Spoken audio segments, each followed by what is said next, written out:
name is Vikki. I'm a codependent. I'm an Al-Anon. I'm a chaos creator. I have been in search. I have been on a path to emotional sobriety in a very intentional way for the last couple of years. And I really do believe that has been an effective path for me. It's actually, this has worked for me. This program has been very effective. And the title for my talk, the only thing that kept coming up in my head was a song. And I'm so scared that if I say it, I'm going to sing it. It's Get Out of the Way, but I want to say it. Get out the way. But Tiana's laughing. Get out of the way. There's a song. Anyway, I digress. So I have had a very talky morning. I have been talking, listening and talking for the last 2 hours, 3 hours. Wow, since John and I did our morning devotional video. And that's been a really great way for us to start our mornings. We don't do it every single day. We don't do it on weekends anymore, but we open a book and we read a reading and we talk about it together. And then those concepts like roll around in my head sometimes for days. Somebody will say something to me about what we talked about this morning. And I'm like, oh man, I don't remember that because I'm still thinking about Monday. And I'm pretty sure it was Monday that was get out of the middle, and I realized, man, I loved to be in the middle. Like the middle was exactly where I was raised to be. I was raised in a household where I'm the oldest. I'm the oldest child, and the oldest child gets a lot of responsibility. And man, I loved being in the middle. Like, I want to tell everybody what to do. I want to tell everybody where they should be. I will no longer remind John when he needs to put on his mask because he is a full-grown adult, actually, who can also read the signs and pay attention to the news and knows when he should be, could be, is expected to be wearing a mask. And if he does not put on said mask, that is entirely up to John. When somebody else tells John that he should put on a mask, he complies. When I tell John that he needs to put on a mask, he tells me to mind my own business. That's how that goes down. So I learned very quickly in the pandemic that John's masking or unmasking is not my responsibility, which was just such a great example of how I could live my life. That I don't actually need to run around telling other adults how they should be living, what they should be doing, how they could do better, the byproduct of me working a program in an intentional way and seeking emotional sobriety through God's power. It's God's power that brought emotional sobriety into my life. The byproduct of that has been that I have a message that I can pass on that isn't me getting in the middle of somebody else's business. It's not me getting between somebody else and their relationship with God. So just a brief description of what it looks like to not be emotionally sober. If you consume alcohol, you can have like a couple drinks. A normal person has a drink or 2 drinks. Maybe they have 3. If they do it pretty often, maybe they can have more than that. And it doesn't really have a great effect on them. But after a little while, they could try their hardest to appear sober and they cannot appear sober. Like they're incapable. They start to slur. Maybe they walk a little wobbly. They can't just operate in life the way that they would if they were completely sober. And for me, that's my emotional state. So I might not be aware, but things would build up in me inside. And then I would get to a place where I am completely incapable of pretending, hiding, controlling, managing my emotional state. My emotional state just take over. And I didn't always know where that would go or what that would look like. I often thought that I was doing a great job of presenting myself to the world, whether it be in my home or in public. I would think that I was sober. I would think that what was happening inside me wasn't visible on the outside, but that was very mistaken. I would say we have this great exercise or page in LifeLab that talks about emotional infants, emotional children, emotional adolescents, and then emotional adults and what that looks like. And I actually really love that page. And I really like to go through what it looks like to be an emotional adult. An emotional adult can ask for what they need, want, or prefer clearly, directly, and honestly. They can recognize, manage, and take responsibility for their own faults and feelings. They can, even when under stress, state their own beliefs and values without becoming adversarial or defensive. Respect others without having to change them. Give other people room to make mistakes and not be perfect. And I always like to add, give themselves room to make mistakes and not be perfect. They can appreciate people for who they are, good, bad, and ugly, not for what they give back or get from them. They can accurately assess their own limits, strengths, and weaknesses, and can freely discuss them with others. That's such a great word, freely discuss.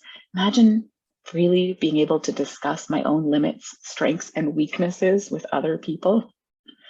They are deeply in tune with their own emotional world and able to enter the feelings, needs, and concerns of others without losing themselves. And they have the capacity to resolve conflict maturely, and negotiate solutions that consider the perspectives of others. And so that's a really good checklist for me to look at, to gauge where am I at? Because I feel like that checklist tells me, like, if I'm getting in the middle, where am I at? Am I, I could simplify it and say, like, I got to mind my own business. But actually, minding my own business isn't actually a great way to live in the world either, right? It's not a way to live in the world compassionately and with kindness and with empathy and generosity and giving to others. I actually want to live in the world where I can rub up against other people, share my gifts and my strengths, and be able to receive from others and have this like interdependent relationship with the people around me. Codependent is I find it's become a very common terminology that's used in all kinds of circles now. All kinds of people are using it. We didn't hear a lot of it, I feel like, before John and I got into recovery. I don't think it was as widely used back then.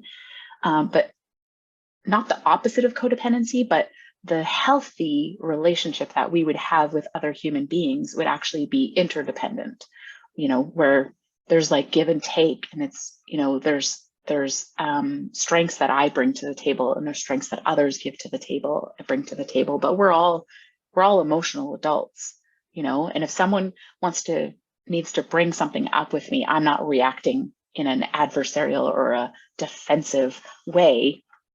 If someone else is going through something, if they are, good, bad, or ugly, I can be around them. I can have interaction with them, but I'm not walking away in a worse off place because I've brushed up against somebody maybe who is having a really hard day. I'm responsible for my own emotional state. And so it really wasn't a simple thing for somebody like me who thrived on chaos and really existed in most of my life in circles of drama and crisis and hardship. it wasn't easy for someone like me to learn how to get out of the middle.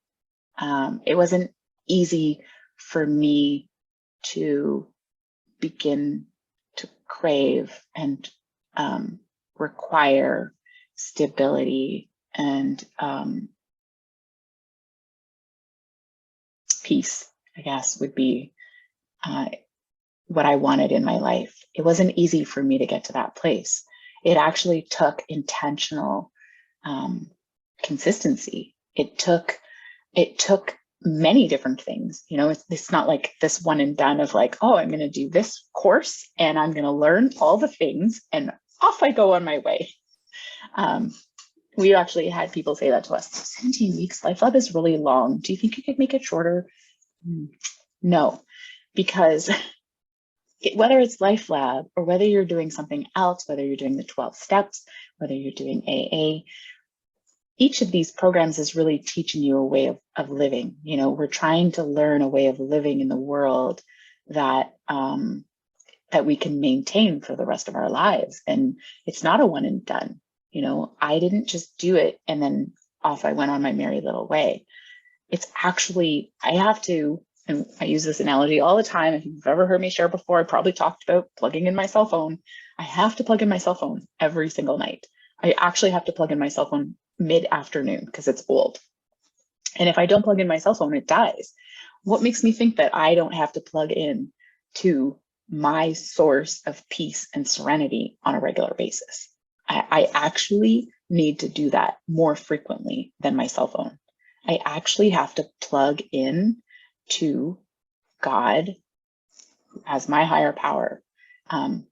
Literally first thing when I wake up in the morning, because I wake up full of self, what we would call poor little old me syndrome.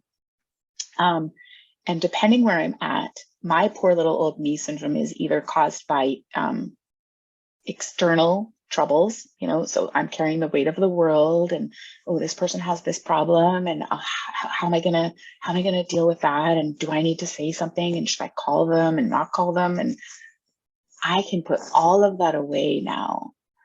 And I pray a prayer. I pray, Jesus, I give everyone and everything to you, God. I give everyone and everything to you, because I've learned I wasn't designed to carry the weight of the world on my shoulders. I wasn't actually designed to figure out your problems for you. I wasn't actually designed to carry the weight of everything that comes across the news. I wasn't designed to carry the troubles of all the people in the community, regardless of how much I love them and care about them. And so how do I be present for people, available, interact and love and care without carrying and being weighted? And that comes from me plugging in, from me constantly plugging in. And I had an interesting awareness on the weekend. We had a traumatic experience, actually, which I saw. So I'll tell you the story. So we were at a hotel. Fire alarm goes off in the middle of the night. Some of you have heard this story already. I apologize. But the fire alarm goes off in the middle of the night. And we're pretty good at ignoring stuff like that. You know, it's really probably not a big deal. So I look out the window. It's 2 a.m. It's, I don't know, one something. I look out the window and a couple of police cars come racing in. Oh, that's interesting. And then John's looking out the window, and we had a button. You could actually turn the alarm off in your hotel room, but you could still hear it in the hallway. So we press the button, of course. And John's, you know, you can't smell smoke, so like no big deal. So John's looking out the window and a whole bunch more police cars come racing in. And so he's like, Now, I'm not really sure if we felt like we should evacuate because we're being told to evacuate, or if we were just curious about what was happening. Possibly we were just curious about what was happening outside. So we decided that we would evacuate. So I got dressed, I grabbed a couple of important things, and out we went. And on the second floor, because we're on the fourth floor, so we go down the stairs, And on the second floor, there's water in the hallway. And so we open the door and we look, and the hoses are strewn in the hallway. There's 2 hoses, there's water everywhere. Policemen come running through and say, did officers go this way? And we're like, no. And then there's a whole thing that happens on the hall. Of course, we're watching. We watch the thing happening down the hall. There's a guy on the ground, just this whole thing. Woman leaves, we follow, we go outside, a woman follows us out, police officers follow her. We're kind of hovering, we're kind of listening. It lasted for quite a while. There's so somebody was taken out in handcuffs. It was, and we spent some time listening. Here's what I realized. A whole scenario like that, there's something that would happen inside of me where actually like drama, chaos, like something would bubble up inside of me, and I would like, it's like I was feeding on it. It's like there was like a fire that would be kindled, and I would just like get really worked up. And somehow, for some reason, it would be my own trauma, or it would be like somebody else's crisis or trauma. And it would like feed this fire inside of me that would just like, and I would get all worked up. And when I was reflecting on what had happened, most of what I reflected on wasn't about my external response, but it was about my internal response. And I recognized that I felt different. I never felt panicky. I didn't feel like fearful or worked up or like, and it's hard to describe why that would be different or why I didn't react that way before. But it was just this awareness that there was a different feeling inside of me, that something wasn't kindled, that there wasn't this like, it was almost like a drama fire that gets like kindled and starts to burn. And I say it as it was a reflection of gratitude, of I feel differently inside. Having been intentional for, it's been like couple years now where I'm consistently maintaining spiritual disciplines, spiritual practices.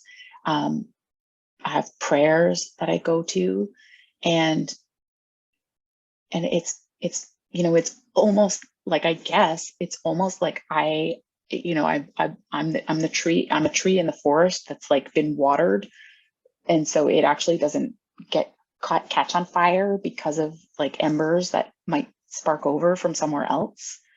And there's certain like even gossip, like, and I say gossip in like the most truest form. Someone can say something to me and tell me something, and there is like nothing in me that needs to repeat that to anybody. I don't know. There's nothing in me that needs to know detail. I often forget who it was, or this, I'll lose the pieces of the story because they aren't significant for me.